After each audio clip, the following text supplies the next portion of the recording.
آج انسان جو ہے وہ لوگوں کے پیچھے چلنا چاہتا ہے، عقل نہیں لگانا چاہتا ہے، اس لیے انسان گڈھے میں جا رہا ہے۔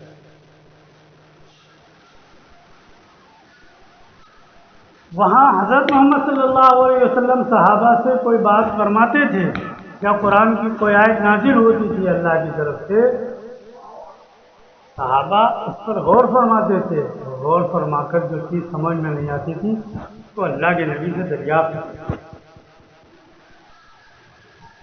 آج کیا کہا جا رہا ہے؟ پوچھو پاچھو کچھ نہ، جتنا کہا جا رہا اتنا کرو، اور جیسے کہا جا رہا ویسے کرو۔ کہاں لے جانا چاہتے ہو مجھے؟ اللہ کے نبی نے حکم دیا ہے کہ کھانے کے لیے اونٹوں کو ذبح کر دو، اس کا حکم ہے، اور روک کون رہا ہے؟ کس نے روک دیا؟ حضرت عمر نے روک دیا، اور جو صحابی یہ عمل کرنے جا رہے تھے انہوں نے کہا اللہ کے نبی نے اجازت دی ہے تو ہمارے ساتھ چلو۔ حضرت عمر ان صحابی کو لے کر آئے اللہ کے نبی کے پاس، اللہ کے نبی سے فرمایا کہ ہم نے کس لیے روکا ہے؟ اللہ کے نبی نے وہ بات سنی اور سن کر فیصلہ کیا کیا کہ اپنی بات کو رد کر دیا۔ حضرت عمر کی بات تو فیصلہ کر دیا، یہ صحیح فرما رہے ہیں۔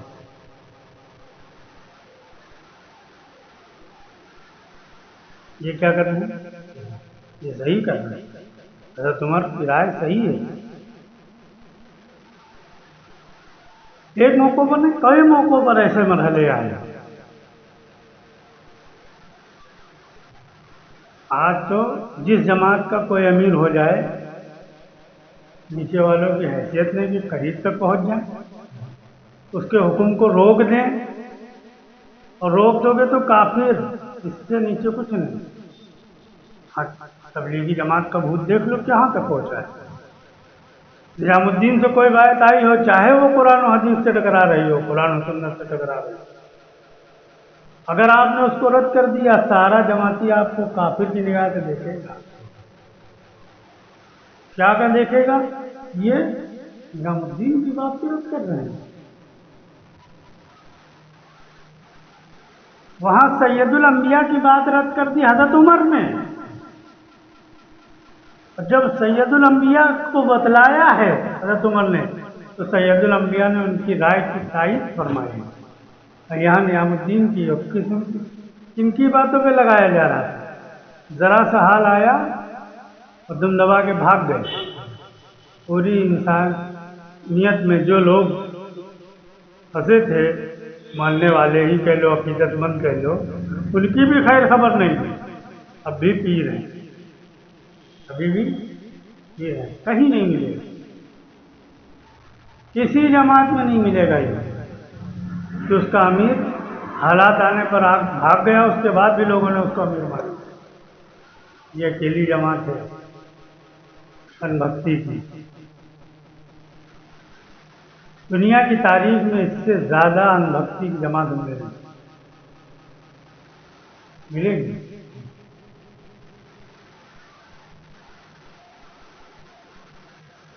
تو سید الانبیاء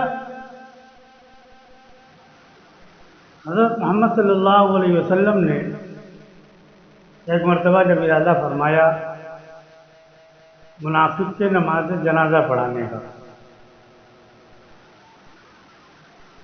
تب بھی حضرت عمر نے روک دیا۔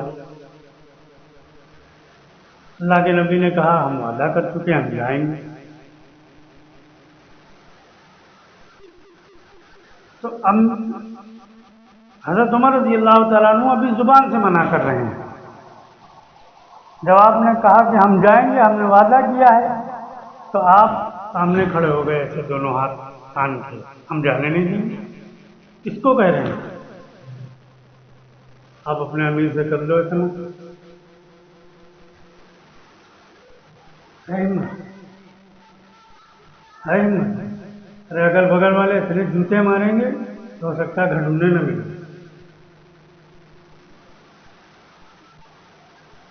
کہاں پہنچا رہے ہو؟ کسی کو بڑا بناتے بناتے کہاں پہنچا دیے ہو؟ سیرت تو ہے نہیں نا. وہاں حضرت عمر راستہ روک کے کھڑے ہیں. اللہ کے نبی نے کندھے پہ ہاتھ رکھا حضرت عمر کے، وہ دھکا دیا اور کہا پرے ہٹ، ہمیں جانا ہے. آگے بڑھ گئے. حضرت عمر سنبھلے اور دامن پکڑ لیا پیچھے سے، نہیں جانے دیں.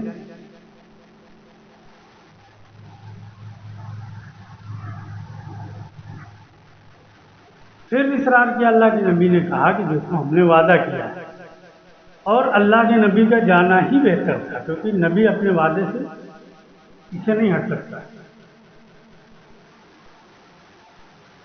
اور حضرت عمر بار بار یہ عمل کر رہے ہیں روکنے کا. بڑے تو پیر چھوڑ دو، محلے جو پیر بنے ہوئے ہیں نا، اتنی اگر حرکت ان کے ساتھ بھی کر دو تو ہاں فتوا تو پکا ہی ہے. نہیں مار پڑے گی تو فتوا تو پڑے گی، فتوا تو لگ ہی جائے گا. یعنی کہتے ہیں امیر کے خلاف وہ ہونا کرنا. اور وہاں کیا بتایا گیا؟ والدین کے سامنے اٹھ نہ کرو. یہاں ٹھوک دینا امیر، والدین کے سامنے اٹھ نہ کرو، اور یہاں امیر کے سامنے اٹھ نہ کرو. تو امیر کا کہاں پہنچے؟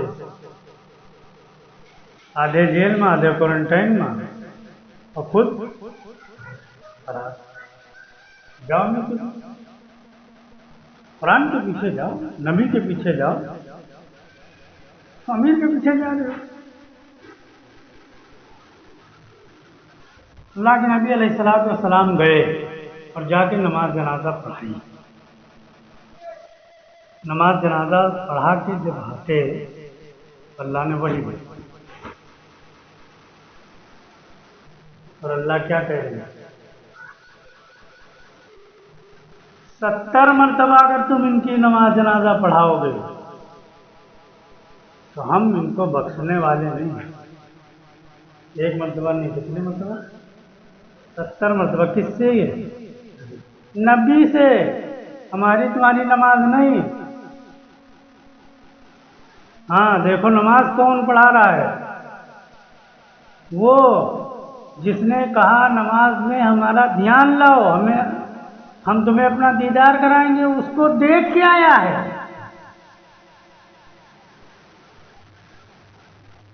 جس کو آپ نے دیکھا اس کا دھیان لانے میں کتنی دیر لگے گی؟ آپ یہاں بیٹھے بیٹھے اپنی بیوی کو دھیان میں لاؤ تو بہت محنت لگے گی. اپنی ماں کو دھیان میں لاؤ، بہت محنت لگے گی. اپنے بچوں کو دھیان میں لاؤ، بہت محنت لگے گی. کیوں؟ آپ نے ان کو دیکھا ہے، اور جس کو دیکھا نہیں اس کا دھیان. ہم سید الانبیاء سے اللہ تعالیٰ فرما رہے ہیں 70 مرتبہ پڑھاؤ گے تب بھی ہم ان کی مغفرت نہیں کریں گے. اور آئندہ آپ ان کی نماز نہیں پڑھیں گے. حضرت عمر کو ڈانٹ کیوں نہیں پڑی؟ اللہ یہ بھی تو کہہ سکتے تھے اے عمر جاؤ نبی سے توبہ کرو، معافی مانگو. ہم نے نہیں منع کیا تھا، تم کون ہوتے ہو روکنے والے؟ اللہ نے اس وقت تک منع نہیں کیا.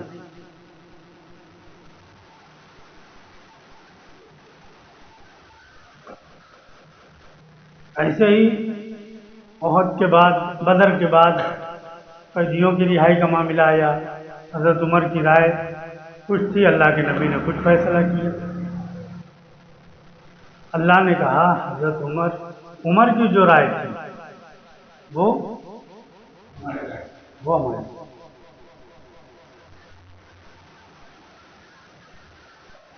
تو بتلانا یہ ہے اس دھوکے میں نہ ہو جو دھوکہ امت کو دیا جا رہا ہے. اب اس وقت ایک چیز بہت گردش کرتی ہے، علماء کی توہین. امیروں کی توہین کیا ہے؟ نہ عالم جانتے ہو کس کو کہتے ہیں، نہ توہین جانتے ہو کس کو کہتے ہیں. تم اللہ کی توہین کر رہے ہو اور ہم کو لگا رہے ہو علماء کی توہین نہ کرو. تم کس کی توہین کر رہے ہو؟ اللہ کی توہین کر رہے ہو. ابھی آپ لوگوں نے بھی سنا ہوگا چینل پہ وہ ایک مفتی صاحب سے وہ چل رہا تھا، کیا کہتے ہیں، مناظرہ قرآن پر. اب وہ ڈگری والے مفتی ہیں بیچارے، اور یہ دنیا دار آدمی ہے، قرآن کا دماغ لگایا ہے کچھ سمجھا ہے، اور یہ ڈگری کے نشے میں ہے. وہ کئی گھنٹے کا ہے وہ، تو کل یا پرسوں اس کو ہم سن رہے تھے. ایک جگہ آ کے بات یہاں پہ آئی کہ اس نے کہا کہ دیکھو محمد یا محمد شیخ نام ہے، محمد شیخ. اس نے کہا ہم قرآن کا ترجمہ غلط کر رہے ہو، آپ بتائیے، یا آپ مانیے کہ ہم صحیح ترجمہ کر رہے ہیں. تو وہ کہہ رہے ہیں ڈگری والے بیچارے کہ آپ کے ترجمے کو اگر ہم صحیح مان لیں تو یہ جتنوں نے ترجمہ کیا ہے ان کو ہم کو غلط کہنا پڑے گا، اور ان کو ہم غلط نہیں کہہ سکتے ہیں. تو بات محمد شیخ کی نہیں ہے. اگر آپ کو حق بات یہ لگ رہی ہے اور آپ رد نہیں کر رہے ہو تو کس کی رد کر رہے ہو؟ قرآن کو رد کر دیا تم نے. بات محمد شیخ کی نہیں ہے. ایسے 50 کو رد کرو، ہم کو کیا ہے، تو گناہ تھوڑے ہو جائے گا. آپ نے اپنے جن کو آپ نے بڑا مانا ہے ان کو بچانے کے لیے قرآن کو رد کر دیا. یہ حالات مانو آپ ان کو ڈگری والوں کو مولانا نہیں مانتے، مانو گے یہاں کھڑا کر دیں گے آپ کو. اللہ اور قرآن کو رد کر دو گے لیکن ان کو رد نہیں کرو گے. ہمارے یہاں دریا آباد ہے، دریا آباد نام سنا ہوگا نا، وہاں مولانا سراج صاحب ہیں. تو وہ اپنا ایک واقعہ بتلا رہے تھے ہم سے. کہنے لگے جب ہم سال لگانے گئے پہلی مرتبہ نظام الدین گئے تو مولانا احمد لاٹ صاحب بات کر رہے تھے. تو قرآن کی وہ آیتیں جو اللہ نے نازل فرمائی ہیں جس میں جہاد کا حکم ہے، وہ آیتیں انہوں نے دعوت پر فٹ کی. تو کہنے لگے اس بیان کے بعد ہم نے کہا کہ حضرت یہ بات ہمارے نہیں سمجھ میں آئی، یہ تو اللہ نے صراحت کے ساتھ بیان کیا ہے فلاں چیز جگہ کے لیے اور آپ اس کو فلاں جگہ فٹ کر رہے ہو، یہ بات ہمارے سمجھ میں نہیں آئی. کہنے لگے سال لگانے آئے. ہم نے کہا ہاں. کہنے لگے پھر آپ سال لگاؤ پھر سمجھ جاؤ، سال لگاؤ پھر سمجھ جاؤ گے. تو جب انہوں نے بتلایا تھا یہ بات ہم سے 2-3 سال ہو گئے، تو ہمارے بھیجے میں کچھ بیٹھا نہیں تھا کہ یہ بات کیوں انہوں نے جواب ایسا دیا. لیکن اب وہ بات جب یاد آئی تو اس پہ ہم نے غور کیا کہ کیوں ایسا کہا.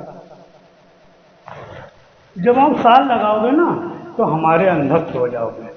تو قرآن بھی ہماری نگاہ سے دیکھو گے، سیرت بھی ہماری نگاہ سے دیکھو گے. تو جیسے ہم سمجھائیں گے آپ کو ویسا ہی حق لگے گا، باقی آپ رد کر دو گے. اس لیے کسی بھی فرقے اور کسی جماعت کی اگر عظمت ہے دل کے اندر تو اللہ رب ہے یہ نہیں پہچان پاؤ گے، باقی چاہے کچھ جان جاؤ. کیونکہ آپ قرآن کو بھی دیکھو گے تو چشمہ اپنے فرقے کا لگاؤ گے، اپنے امیر کا لگاؤ گے۔ سیرت کو بھی دیکھو گے تو چشمہ امیر کا لگاؤ گے یا اپنی جماعت و فرقے کا لگاؤ گے، تو دوسرے چشمے سے اللہ نظر آ جائے گا۔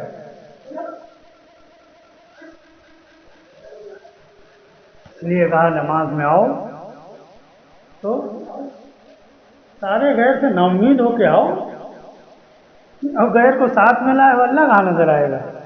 اور اللہ نظر نہیں آئے گا تو نماز ہی نہیں ہے، کھاؤ ٹھوکرے۔ 1.5 گھنٹہ نماز میں رہو گے، باہر نکلو جوتے کھاؤ گے۔ اب دیکھو مولانا احمد لاٹ نے ان کو کیا بتلایا، حال لگا لو سمجھ میں آ جائے گا، کوئی جواب نہیں دیا۔ تو وہ کہتے تھے کہ ہم نے سال لگا لیا تو ہمارے سمجھ میں آ گیا، تو تب ہمارے نہیں سمجھ میں آیا تھا تو ہم نے جواب نہیں دیا تھا۔ تو اب چشمہ ان کا لگ گیا نا، اب تو سمجھ میں آ جائے گا۔ سیرت میں دکھاؤ آپ، اللہ کے نبی کے پاس لوگ آتے تھے، جب سنتے تھے کوئی مکے میں ایسا ایسا آدمی ہے، مدینے میں جب مدینہ منورہ آ گئے تو لوگ آتے تھے ادھر ادھر سے سفر کرتے تھے اور آج سے سوال کرتے تھے، روح کے بارے میں سوال کر رہا، پڑھے لکھے آتے تھے، اپنے اپنے مذہب کے، آج کل کے پڑھے لکھے جیسے مفتی ہوتے ہیں ایسے وہ بھی معلومات والے تھے، ایسے لوگ آتے تھے اور اللہ کے نبی سے وہ سوال کر جاتے تھے جو اللہ نے ابھی نازل نہیں فرمائے۔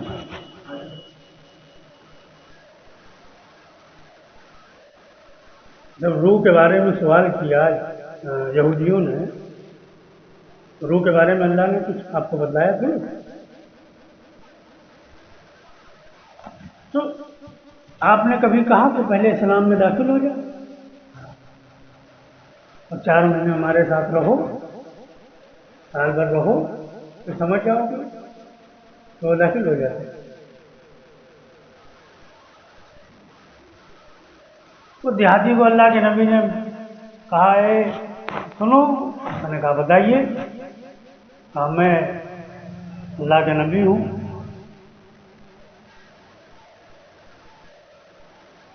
اور اللہ کی پہچان اس کو بتلائی۔ جب اللہ کی پہچان بتلائی تو اس نے کہا ٹھیک ہے، آپ تو ہم کیسے مانیں کہ آپ اپنی بات میں سچے ہو؟ تو اس کا یہ نہیں تھا، اللہ کے بارے میں اس کو کوئی سوال نہیں تھا، آپ نبی ہیں کہ ہم کیسے مان لیں؟ اس نے کہا آپ نبی ہیں، ہم اس کو کیسے مانیں؟ کیا گواہی آپ کے پاس، کیا ثبوت ہے کہ آپ نبی ہیں؟ اب بتائیے۔ تو اللہ کے نبی کہتے اچھا رکو، کیا میں نے رہو ذرا ہمارے ساتھ، جان جاؤ گے یا 6 دن رہو؟ نہیں، حکم دیا پیڑ کو، وہ زمین کو پھاڑتا ہوا آیا اور گواہی دی اور اپنی جگہ بھیج دیا، چلا گیا۔